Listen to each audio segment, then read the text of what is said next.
belajar dengan berdasarkan profil Pancasila. Dan oleh sebab itu kami di sini akan membahas tentang pertanyaan-pertanyaan yang ada di modul 1.1A5, yaitu kita juga sebagai belum Pak, masih yang atas Pak. Nah, pelopor pendidikan, ya kita sudah mengenal Bapak Ki Hajar Dewantara, yaitu Bapak pelopor pendidikan tanah air yang ada di Indonesia, itu menekankan aspek kebudayaan sebagai dasar pendidikan. Nah, menurut beliau, kebudayaan yang bersifat terbuka sebagai upaya menuju kemajuan adab, meninggikan kebudayaan dan meninggikan derajat manusia Indonesia. Nah, di sini saya akan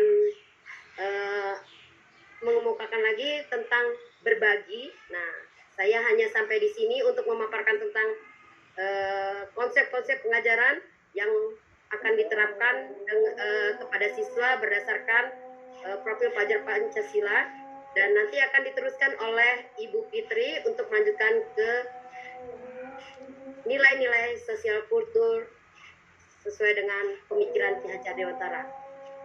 Baik, saya langsung saja ke Bu Fitri. Silakan Bu Fitri. Ya, terima kasih Bu Ervina. Lanjut slide berikutnya, langsung ke pembahasan inti. Pertanyaan nomor 1, apa kekuatan konteks sosiokultural di daerah Anda yang sejalan dengan Ki Hajar Dewantara? Sebelum kami memaparkan jawaban kami ini, boleh kami sampaikan pemahaman kami tentang sosiokultural, di mana sosiokultural ini kan bisa dalam bentuk gagasan, bisa bentuk kebiasaan-kebiasaan, bisa juga bentuk keterampilan maupun kesenian. Nah, beberapa tadi yang sudah ditayangkan, sudah ditampilkan oleh beberapa kelompok, yang sebelumnya itu kan sudah tercakup tuh semuanya gitu ya. Nah, itu kan rata-rata mengambilnya tadi ke kesenian ya, atau seni gitu ya, ada yang kesenian. Nah, mungkin kalau yang kami masuknya di kebiasaan atau di pembiasaan. Nah, ini makanya kami ambilnya Jumat Berkah gitu ya. Ini Jumat Berkah. Kami mengambil dari sini. Di sini juga ada kegiatan keterampilannya pun juga nanti. Nah, ini juga gagasannya mungkin dari sesuai dengan visi misi sekolah kita gitu ya, sekolah kami. Lanjut Pak, yang kedua. Jadi program pertamanya adalah Jumat Berkah ya.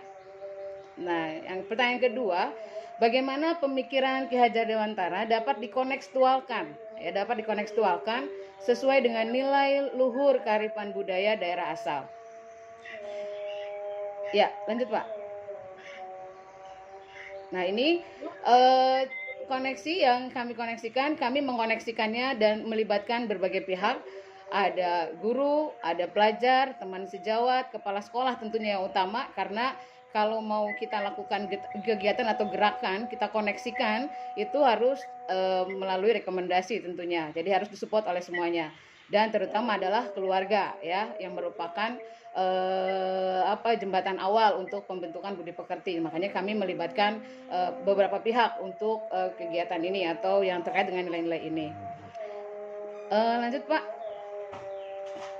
Nah, tadi kegiatan yang sudah kami lakukan ya, yang sudah coba kami terapkan, itu menerapkan budaya atau pembiasaan berbagi di sekolah. Pembiasaan berbagi di sekolah. Nah, ini mungkin bisa diambil kalau dari berbagai kegiatan umum di masyarakatnya. Mungkin ini ada ambengan gitu ya, atau kalau istilah ambengan itu di Jawa, biasanya di Jawa Tengah nyebutnya. Kalau Jabodetabek sini biasanya nyebutnya bongsang Bapak Ibu. Ya, ini mungkin juga sama ya, kayak tadi kelompok yang tadi acara maulidan gitu ya, acara maulidan. Kalau tadi mungkin terpisah maulidnya di atas, kalau kami mixkan aja, jadi pembiasaannya masuk ke sana gitu. Karena kenapa kami masukkan di kegiatan sekolah? Karena memang itu ternyata bisa dibawa ke kegiatan di dalam sekolah gitu. Nah, salah satunya adalah ambengan atau bongsang. Jadi kalau pas maulid tuh pakai yang dianyam itu loh, ya yang kayak keranjang-keranjang itu. Nah, di situ juga kan melatih keterampilan anak gitu ya untuk membuat anyamannya. Ini juga beberapa sekolah sudah diterapkan.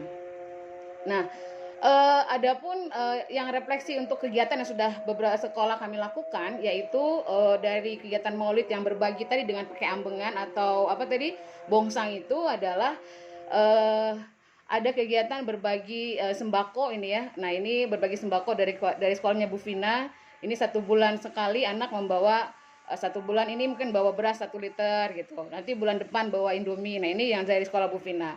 Lalu kalau di sekolahnya Pak Pak Yusuf ini ada keropak Jumat. Ya, selain Jumat itu salat duha, lalu ada keropak Jumat ini digunakan untuk donasi atau kegiatan sosial baik untuk yatim piatu maupun yang membutuhkan di kegiatan sosial di sekolah. Lalu di saya ini di sekolah saya kami terapkan di sekolah yaitu berbagi sarapan gratis setiap Jumat. Nah, ini berbagi sarapan gratis adalah dimotori oleh para orang tua, para korlas bermula. Nah, ini jadi semua angkatan para korlas mengadakan, jadi ada pertemuan gitu ya. Jadi 1 bulan itu 2 kali kalau di sekolah saya pembagian sarapan gratis. Jadi ini orang tua yang memberikan langsung ke kelasnya masing-masing dan itu serempak. Beres ngaji Jumat langsung dikasih ambil sesuai kelasnya masing-masing. Nah, kenapa kita melibatkan para orang tua? Karena tadi membentukkan karakter atau budi pekerti ini bermula dari keluarga. Kalau dari keluarga sudah membiasakan untuk berbagi, untuk berbagi dan peduli kepada sesama, ini akan mengikis atau lama-lama akan membentuk karakter si anak. Nah, itu untuk ini di sini ada beberapa foto ya yang kami ambil dari memang kegiatan yang sudah kami lakukan di sekolah gitu. Slide berikutnya Pak yang masih ini. Nah, ini juga ada Jumat Ngaos ya, Jumat Ngaos. Jadi dari kegiatan Maulid tadi ya, mungkin masih Maulid juga gitu ya. Nah, ini mungkin pembiasaannya adalah di Jumat, ada sholat duha, lalu pembacaan Yasin atau ngaji bersama. Nah, mungkin ini di sekolah Bapak Ibu juga sudah Bapak Ibu terapkan gitu ya. Cuma ini kami mix dengan beberapa kegiatan lain di sekolah beberapa sekolah kami. Nah, mungkin ini bisa menjadi referensi lah untuk kegiatan di hari Jumat berkah ini. Nah, terkait dengan refleksi Ki Hajar Dewantaranya dengan poin menuntun ya. Jadi kami coba kaitkan. Yang pertama menuntun bahwa tujuan pendidikan itu kan menuntun segala kodrat yang ada pada anak-anak agar mereka dapat mencapai keselamatan dan kebahagiaan yang setinggi-tingginya baik sebagai manusia maupun sebagai anggota masyarakat. Jadi di sini kami berusaha untuk melatih anak-anak untuk peduli ya, untuk menumbuhkan karakter peduli kepada anak-anak. Dan yang penting adalah mereka mencapai keselamatan dan kebahagiaan dengan mereka bisa memaknai atau merasakan, dengan mereka sering berbagi, mereka akan merasakan kemudahan-kemudahan dalam hidupnya gitu. Nah, ini nilai-nilai ini yang kami coba tanamkan. Lalu apalagi tadi kebahagiaan gitu kan, mencapai keselamatan dan kebahagiaan. Jadi mereka bisa merasakan sendiri, oh iya ya, ketika mereka sudah mencelupkan uangnya atau menyedekahkan uangnya 1.000 atau 2.000, rasanya dia mungkin akan merasakan, mungkin nggak saat itu, tapi mungkin nanti pulang sekolah dia ada yang bonceng atau segala macam. Ini biasanya kami adakan refleksi. Gimana kamu dengan kemarin bersedekah? Apa yang kamu rasakan? Seperti itu. Kadang ada refleksi seperti itu. Nah, sehingga anak mampu menemukan, oh iya ya, kayaknya kalau kita udah sedekah tuh enak gitu ya. Jadi plong gitu ya. Ada bahagia yang tidak bisa diucapkan oleh kata-kata. Nah, ini yang coba kami latihkan gitu ke anak-anak didik. Mungkin juga Bapak Ibu sudah, cuman tidak tersirat gitu ya. Jadi coba kami sampaikan. Lalu berikutnya refleksi sesuai dengan kodrat alamnya. Belum Pak, masih yang kedua Pak. Masih ini. Jadi kenapa kegiatan-kegiatan pembiasaan yang tadi kami lakukan sesuai refleksi Ki Hajar Dewantara yang kodrat alam. Dimana tadi kelompok 2 tadi kan sudah menyampaikan bahwa kodrat alam itu kan bisa sifat, bentuk, letak geografis, juga karakter, ya kan? Nah, ini bukan kodrat alam. Seperti tadi yang sudah saya sampaikan bahwa dengan berbagi ini, kegiatan berbagi ini melatih karakter anak untuk peduli, minimal dengan lingkungan sekitarnya dulu. Nah, itu yang kodrat alamnya. Karena kenapa? Anak itu ada yang pelit, ada bukan pelit ya, maksudnya ada yang sulit untuk berbagi, mudah untuk berbagi, itu kan memang perlu dilatih. Kalau memang di keluarga nggak biasa atau dia nggak bisa melihat orang-orang sering berbagi, mungkin dia ya udah, bukan dia pelit sebetulnya, tapi kan memang dia nggak tahu gitu loh, atau memang dia nggak ada contoh selama ini gitu. Jadi itu kita ingin menumbuhkan atau mengembangkan kodrat alamnya itu, yang awalnya mungkin mereka belum mau untuk berbagi secara sadar maupun secara rutin. Nah, ini sudah mulai kesadaran tersendiri. Dengan dia merasakan tadi, dia merasa selamat, dia merasakan bahagia dengan dia berbagi gitu. Nah, ini yang kodrat alam yang bisa kami gali di situ. Lalu kalau kodrat zaman tadi ya terkait dengan maulid, jadi di sekolah Bu Hati ini ada maulid dengan pakai ambengan tadi atau bongsang tadi. Kalau Jabodetabek nyebutnya bongsang ini, kalau di Jawa Tengah ini ambengan nyebutnya. Jadi pakai anyaman kayak keranjang tahu, kalau di ini tahu apa ya, tahu Semedang tuh biasanya gitu ya, pakai tahu kayak gitu. Nah, ini dia bentuknya macam-macam. Nah, ini kalau kodrat zaman ya mungkin untuk anak-anak yang sekarang kan, atau ibu-ibu sekarang juga, kalau dulu itu hasil lampengan itu bisa dipakai buat di dapur tuh, buat tempat-tempat bumbu gitu kan.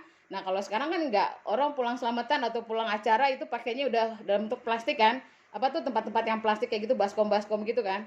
Nah, udah jarang yang pakai bongsang atau ambengan ini. Nah, ini juga kita ingin memperkenalkan kepada anak bahwa ini juga kan merupakan apa ya, ini juga untuk lingkungan gitu kan, ramah lingkungan. Jadi penggunaan bongsang ini kan gitu, atau ambengan ini. Jadi walaupun zaman canggih atau dengan perubahan ini, kebiasaan-kebiasaan yang lama tetap masih bisa dipertahankan, dan itu memang mempunyai dampak yang positif terutama untuk lingkungan. Lalu yang kodra apa ya, menghamba kepada anak.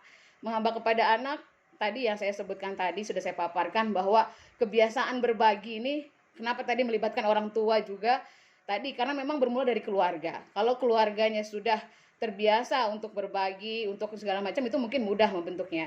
Tapi kalau enggak, ya tadi kita juga akan ada anak yang apa maksudnya, dandanannya sih oke gitu ya, maksudnya pakai HP-nya mahal, pakai ininya aksesorisnya banyak, tapi giliran infak dia nggak infak kan gitu. Sama kayak ibu-ibunya, mak-maknya kan gitu ya. Nah, ini juga